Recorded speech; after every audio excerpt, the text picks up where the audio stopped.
Bonjour à tous, cette vidéo est destinée aux étudiants de la troisième année Parcours international au niveau collège, dans laquelle je vais faire la correction de la série des exercices concernant les leçons mouvement et repos, vitesse moyenne et distance d'arrêt. Alors commençons tout d'abord par l'exercice numéro 1. La question de l'exercice 1, c'est de répondre par vrai ou faux. L'affirmation A, c'est la vitesse est constante, le mouvement est uniforme. Est-ce que c'est vrai ou bien c'est faux? Donc on a dit dans le cours que si la vitesse est constante, on dit que le mouvement est uniforme, c'est-à-dire la vitesse ne change pas, c'est-à-dire l'affirmation elle est vraie. La vitesse moyenne s'exprime par la relation V égale à D multiplié par T. Donc c'est faux parce qu'on a déjà vu la relation qui exprime la vitesse en fonction de la distance et le temps, et on a dit que la vitesse moyenne égale à D divisé par T. Donc c'est faux. L'affirmation si la nature du mouvement lors du freinage est un mouvement retardé. Donc on a vu trois types de mouvements: uniforme, accéléré et retardé. Donc le mouvement est retardé quand la vitesse elle diminue au cours du temps. C'est ce qu'on a dans ce cas, c'est-à-dire lors du freinage, la vitesse elle diminue au cours du temps. C'est-à-dire que la nature de ce mouvement est retardée. Donc l'affirmation est vraie. La question 2, c'est de compléter les phrases suivantes par les mots suivants. Donc le E ici, il n'existe pas. Donc les mots suivants: rotation, rectiligne, curviligne, trajectoire, référentiel. Donc l'affirmation A, il y a ici un vide d'un point d'un corps mobile et l'ensemble des positions successives qu'il occupe durant son mouvement. Donc ici, on va remplir le vide par la trajectoire, c'est-à-dire la définition d'une trajectoire d'un point, c'est l'ensemble des positions successives que ce point occupe durant son mouvement. L'affirmation B, il y a trois types de trajectoires: circulaire et curviligne et finalement rectiligne. C'est ce qu'on a vu dans le cours aussi. L'affirmation C, le mouvement de la roue de la bicyclette est un mouvement de rotation. Pourquoi? Parce que si on choisit un point de la roue, ce point il décrit une trajectoire qui est circulaire. Si on choisit un autre point, la même chose. Donc ce point il décrit une trajectoire circulaire, c'est-à-dire tous les points de la roue décrivent une trajectoire circulaire. Si on définit par exemple un vecteur AB sur la roue, on constate que durant la rotation de la roue, le vecteur AB change de sens et les segments AB ne restent pas parallèles entre eux, c'est-à-dire que le mouvement est rotation. Alors la dernière affirmation: pour déterminer le mouvement ou le repos d'un objet, vous devez choisir un autre objet qui s'appelle ou bien appelé le référentiel. Il faut forcément choisir un référentiel lorsqu'on veut déterminer le mouvement ou le repos d'un objet. La question numéro 3, reliée par une flèche. Donc dans ce groupe, on a le mouvement retardé, mouvement uniforme, action d'un fil, c'est pas d'un fil, action d'un fil sur la boule, un livre, position table. De l'autre côté, on a vitesse constante, vitesse diminue, action de contact localisée et action de contact répartie. Le mouvement retardé, on a dit que le mouvement retardé aura lieu lorsque la vitesse est diminue. Le mouvement est dit uniforme lorsque la vitesse est constante au cours du temps. L'action d'un fil sur la boule, c'est une action de contact parce qu'il y a un contact entre le fil et la boule, et ce contact dans un seul point, c'est-à-dire il est localisé.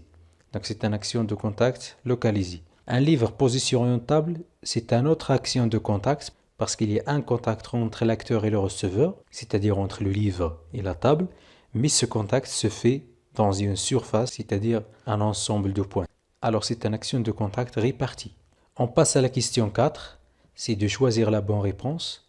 On a déjà dit ça, la relation entre la vitesse et la distance et le temps, c'est une relation qui s'exprime comme ça: la vitesse égale à D divisé par T, tel que D c'est la distance et T c'est le temps de parcours. Donc l'unité internationale de la vitesse moyenne, on a déjà dit que l'unité de la distance c'est le mètre, l'unité internationale du temps c'est le seconde, alors automatiquement l'unité internationale de la vitesse moyenne c'est le mètre par seconde, comme ça. On peut aussi écrire le mètre par seconde sous la forme suivante: le mètre fois le seconde moins 1, c'est-à-dire on a justement remplacé 1 sur S par S moins 1. C'est quelque chose de simplicité en mathématiques. Donc la question 5, c'est de convertir en unité demandée. 36 km par heure égale à combien en mètres par seconde?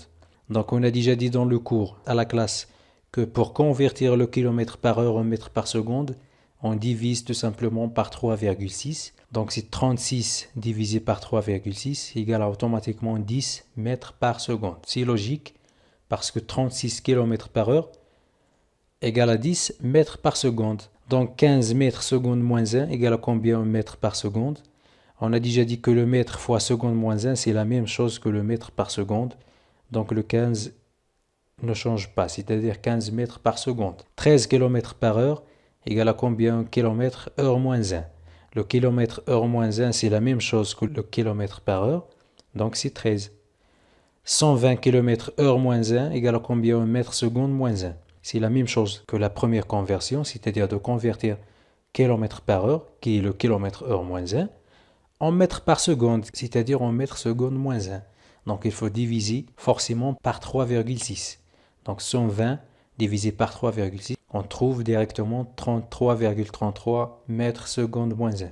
Cinquième conversion, c'est de convertir 1h30 minutes en heure. Donc la chose qu'on va faire ici, c'est de convertir 30 minutes en heure et on va laisser une heure sans conversion parce que l'unité demandée ici, c'est l'heure.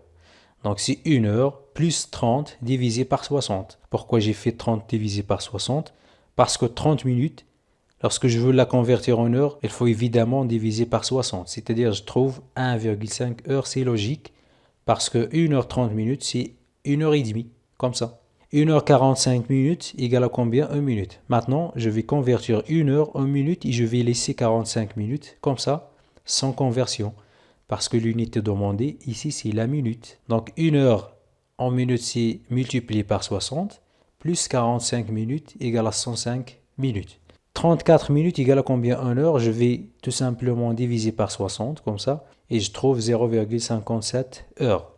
2 heures 57 minutes en secondes, c'est-à-dire je vais convertir 2 heures en secondes en multipliant par 3600 et je vais convertir aussi 57 minutes en secondes en multipliant par 60. Donc voilà, 2 heures fois 3600 plus 57 fois 60 égale à 10 620 secondes. La dernière conversion, c'est 13 minutes 23 secondes égale à combien en secondes? C'est-à-dire je vais convertir tout simplement le 13 minutes parce que le 23 il est déjà en secondes.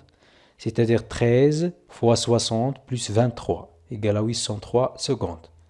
Si je veux la convertir en minutes, je vais laisser 13 minutes parce qu'il est déjà en minutes et je vais convertir le 23 secondes en minutes en multipliant ou bien en divisant par 60, comme ça. Donc 13 plus 23 divisé par 60, 13,38 minutes. Ça égale à combien en heure? Donc je vais convertir 13 minutes en heure en divisant par 60. Et je vais aussi convertir 23 secondes en heure en divisant par 3600. Donc égal à 13 divisé par 60 plus 23 divisé par 3600 égale à 0,22 heures. Donc on passe maintenant à l'exercice numéro 2. L'énoncé de l'exercice, c'est comme vous voyez sur cette image. Donc je vais lire l'énoncé maintenant. Considérons la situation ci-contre. Donc la situation, elle représente un oiseau qui est stationné au-dessus d'un arbre et une voiture qui se déplace sur une ligne droite et un cycliste sur sa vélo qui se déplace dans le sens opposé ou bien dans le sens inverse de la voiture mais aussi dans une ligne droite.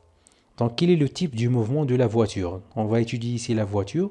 Dans l'énoncé, on a dit que la voiture se déplace suivant une ligne droite. Si je choisis par exemple un vecteur AB comme ça sur la voiture, lors du mouvement de la voiture au cours du temps, on constate que le vecteur AB, elle reste de même sens, elle reste de même longueur et les segments AB restent parallèles entre eux. C'est-à-dire que le type de mouvement de la voiture est un mouvement de translation rectiligne. Pourquoi rectiligne? Parce que la voiture, elle suit une ligne droite. Donc c'est un mouvement de translation rectiligne. La deuxième question, c'est de compléter le tableau ci-dessous par les mots suivants, en mouvement ou bien au repos. Alors on va étudier le mouvement de l'oiseau et le mouvement du conducteur par rapport à deux corps de référence, l'arbre et la voiture. Alors commençons par étudier le mouvement ou le repos de l'oiseau par rapport à l'arbre. Donc voilà l'oiseau et l'arbre. On constate dans cette image que l'oiseau est stationné au-dessus de l'arbre, c'est-à-dire il ne change pas de position par rapport à l'arbre, c'est-à-dire il est au repos. Maintenant je vais étudier le mouvement ou le repos de l'oiseau par rapport à la voiture. Si je dessine par exemple ici, pardon, si je dessine par exemple la distance entre l'oiseau et la voiture, lors du déplacement de la voiture, on constate que la distance entre les deux change. C'est-à-dire que l'oiseau change de position par rapport à la voiture, c'est-à-dire il est en mouvement. On passe pour étudier le mouvement du conducteur par rapport à l'arbre.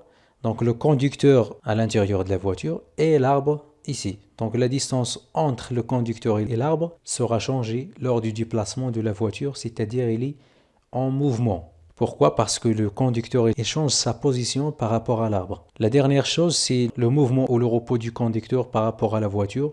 Donc le conducteur il est assis sur sa place à l'intérieur de la voiture et il ne change pas sa position par rapport à la voiture, même si cette voiture se déplace.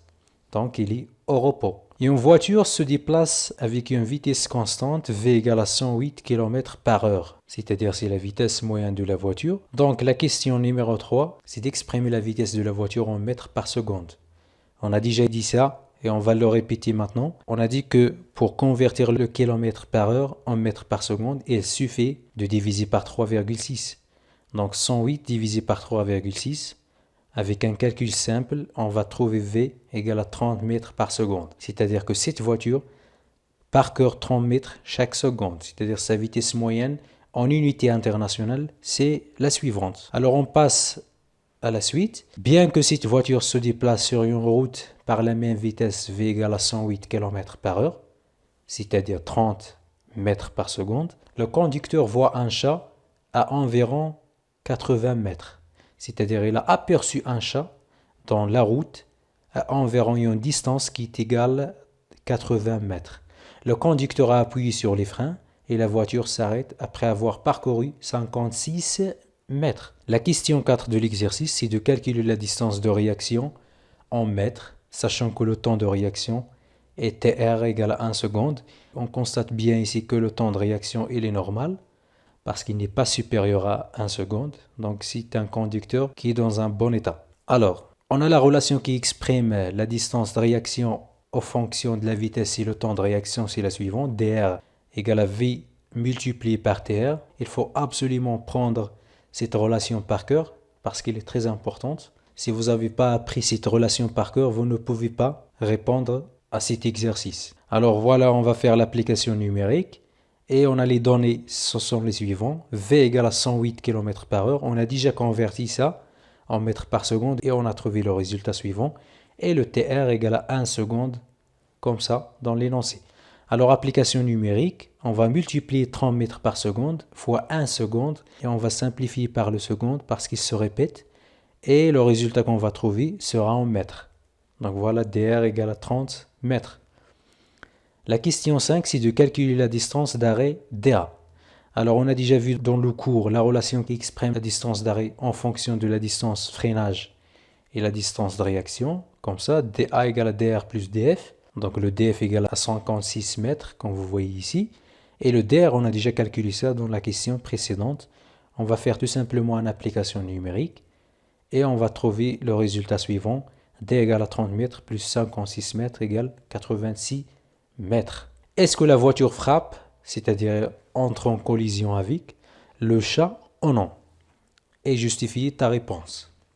On constate ici que la distance d'arrêt égale à 86 mètres, c'est-à-dire que la voiture s'arrête après avoir parcouru une distance qui est supérieure à la distance qui sépare le chat et la voiture. C'est-à-dire que la voiture a frappé le chat, c'est-à-dire elle a entré en collision avec ce chat. Donc voilà, la voiture frappe le chat car DA est supérieur à 80 mètres. Alors directement, on passe à l'exercice numéro 3. Un conducteur a conduit sa voiture de la ville de Rachidia à 6 heures du matin. Le chauffeur fit une pause dans la ville de Midelt pendant 1 heure, puis il est arrivé à la ville de Efrain à 11 heures. Alors, sachant que la vitesse moyenne de la voiture de ce conducteur est Vm égale à 70 km par heure. La première question, c'est de calculer la distance entre Rachidia et Efrain en kilomètres. Pour calculer la distance, alors lorsqu'on utilise le triangle qu'on a déjà vu en classe, on peut déterminer la relation qui exprime la distance en fonction de la vitesse et le temps. Et on sait que la distance égale la vitesse moyenne multipliée par le temps. Les données de l'exercice, ce sont les suivants.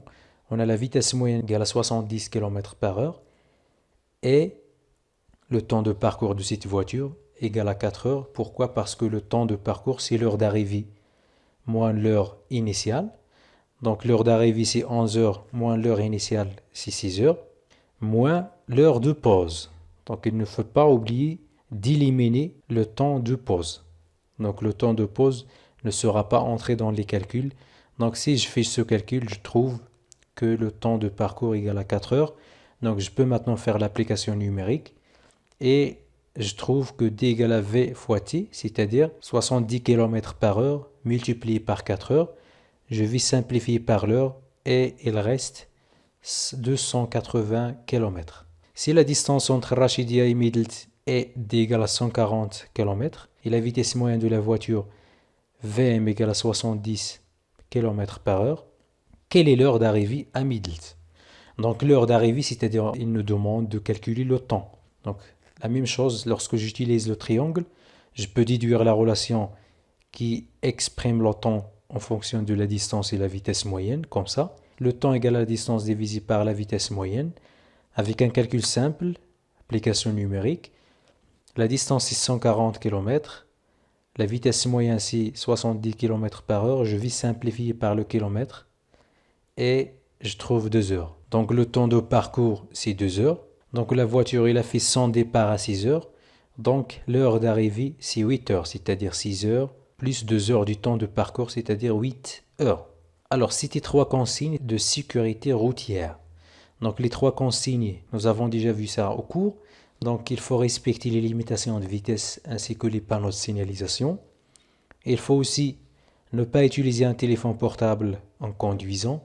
Et finalement, je peux dire qu'il est obligatoirement utiliser le casque de protection en cas de conduite d'un moto ou bien un vélo. Et il faut utiliser la ceinture de sécurité pour les automobilistes et les conducteurs des camions. L'exercice numéro 4. La partie 1, on considère les positions d'un mobile sachant que l'intervalle du temps entre deux positions successives dans les 3 trajectoires est t égale à 4 secondes. C'est-à-dire entre les points ici, 4 secondes entre A1 et A2, et entre A2 et A3 aussi 4 secondes, et entre la position A3 et la position A4 aussi il y a 4 secondes. Donc l'intervalle du temps entre deux positions successives égale à 4 secondes. Donnez le type des 3 trajectoires.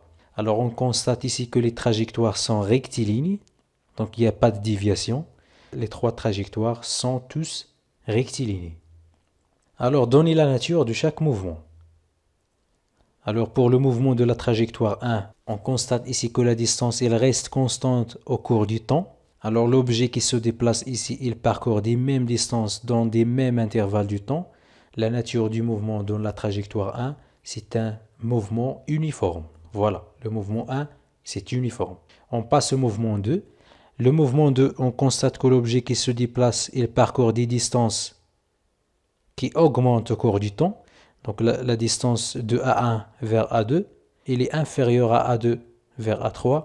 Et là, inférieur aussi à la distance qui sépare A3 de A4. C'est-à-dire que la distance, il augmente au cours du temps, donc le mouvement est accéléré. Donc le mouvement 2 est accéléré. Et le mouvement numéro 3, on constate que la distance qui sépare les positions, ou bien l'objet qui se déplace ici, il parcourt des distances qui diminuent au cours du temps. Alors si j'ai cette condition, je peux dire que le mouvement est retardé. Alors pour la question 3, calculer la vitesse moyenne entre les positions A1 et A3 dans la trajectoire 1 en unité internationale le mètre par seconde et ensuite en kilomètres par heure. On sait que la vitesse moyenne s'exprime par la relation suivante, distance divisée par le temps. À l'aide de la figure, j'ai déterminé la distance entre A1 et A3, j'ai trouvé 20 mètres et j'ai calculé le temps entre A1 et A3, j'ai trouvé 8 secondes. Alors je vais vous montrer comment j'ai trouvé 20 mètres et 8 secondes. Donc je travaille sur la trajectoire 1. Entre A1 et A3, je vais calculer la distance. Je vais utiliser celui-là. Chaque 2 divisions égale à 5 mètres. Donc voilà 2 divisions 5 mètres. Plus 2 divisions, c'est-à-dire 10 mètres. Plus 2 divisions 15 mètres. Plus 2 divisions, c'est-à-dire 20 mètres. Donc la distance égale à 20 mètres. Pour le temps, Chaque deux positions successives, ils ont un intervalle du temps qui est égal à 4 secondes. C'est-à-dire entre A1 et A2, j'ai 4 secondes. Et entre A2 et A3, j'ai aussi 4 secondes. Donc 4 secondes plus 4 secondes égale à 8 secondes. Alors je peux faire maintenant l'application numérique. Donc application numérique, VM égale à 20 mètres divisé par 8 secondes. Avec calculatrice, j'ai trouvé 2,5 mètres par seconde. Alors pour la convertir en kilomètres par heure, comme ça, je peux multiplier par 3,6 et j'ai trouvé automatiquement 9 km par heure. Pour le dernier exercice, l'exercice numéro 5, un conducteur dans une voiture voit un obstacle dans la route à 120 mètres. Après une seconde, c'est-à-dire le temps de réaction, il commence à freiner, sachant que la vitesse est 90 km par heure et la distance de freinage est df égale à 100 mètres. La première question, c'est de calculer la distance de réaction. Alors, on sait que la distance de réaction se calcule par V fois TR. Vm égale à 90 km par heure. Voilà. Donc, je vais la convertir en mètres par seconde en divisant par 3,6. J'ai trouvé 25 mètres par seconde. Et le TR, le temps de réaction, égale à 1 seconde dans l'énoncé. Alors, avec un calcul simple, j'ai trouvé 25 mètres. Alors, donnez deux facteurs qui influent sur la distance de réaction, c'est-à-dire deux facteurs qui sont responsables à l'augmentation de la distance de réaction ou bien la diminution de la distance de réaction. Donc, les deux facteurs, ce sont les médicaments qui affectent la concentration du conducteur. Si par exemple un conducteur a utilisé des médicaments qui affectent la concentration, le temps de réaction va augmenter. Automatiquement, la distance de réaction va augmenter. Voilà l'état du conducteur en général. Donc, on peut dire que l'état du conducteur en général, c'est celui qui influe la distance de réaction. Si il est dans un sommeil ou bien il est dans un bon état. La troisième question de l'exercice, c'est de calculer la distance d'arrêt DA et de conclure. Alors, la distance d'arrêt, c'est DA égale à DR plus DF. Application numérique, DA égale à 25 mètres, c'est-à-dire la distance de réaction que j'ai calculée dans la question 1, plus 100 mètres, c'est la distance de freinage. Donc j'ai trouvé 125 mètres. Donc conclure, c'est-à-dire est-ce que le conducteur frappe l'obstacle ou non. Donc je peux dire ici que le conducteur a frappé l'obstacle, c'est-à-dire la voiture du conducteur frappe l'obstacle. Pourquoi? Parce que la distance d'arrêt que j'ai calculée, elle est supérieure à la distance qui sépare l'obstacle et la voiture, c'est-à-dire 120 mètres. Voilà la question 4. Si la vitesse de la voiture est 58 km par heure, est-ce que la voiture s'arrête avant ou bien elle va frapper l'obstacle? Justifiez votre réponse. Alors je vais faire le même calcul de la question précédente. Alors on a la distance de réaction égale à V fois TR. La vitesse a changé maintenant, donc 58 km par heure égale à 16,11 mètres par seconde. Donc toujours, il faut convertir la vitesse qui a été exprimée en km par heure. Toujours, il faut la convertir en mètres par seconde pour travailler. Voilà l'application numérique. J'ai trouvé DR égale à 16,11 mètres par seconde fois 1 seconde. J'ai simplifié par le seconde et j'ai trouvé DR égale à 16,11 mètres. La même chose ici, je vais calculer la distance d'arrêt. Donc DA égale à DR plus DF. Donc DF, il a été donné dans l'énoncé, c'est-à-dire 100 mètres. Donc on a DA égale à 16,11 mètres plus 100 mètres égale à 116,11 mètres. Donc ici, conclusion, la voiture s'arrête avant de frapper l'obstacle car la distance d'arrêt DA elle est inférieure à 120 mètres.